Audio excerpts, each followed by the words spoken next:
Président ya fondation Irene Mokabila akendaki sensibilisation na base na bango ya Tchango bolanda reportage oyo.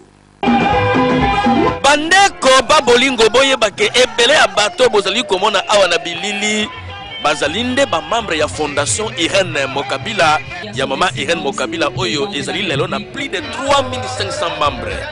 Bakitaki awa na terrain Don Bosco na masina Petro Congo pona kolakisa na population ke basi bakoti officiellement na PPRD pona kotia chef de l'état Joseph Kabila Kabange fils de la paix Poiti na victoire finale avec un parti de liboso ya mama bourgmestre ya commune Masina pe ya ba cellule ya PPRD ya tango basalaki 1 minute de silence pona kokanisa mwana ya Andre pona yango tous les Betamaki avec Kofi Olomide, Manda Chante, Adolphe Rodriguez, et Orchestre Combo, il y a son excellence, président de la République, Joseph Kabila Kabange.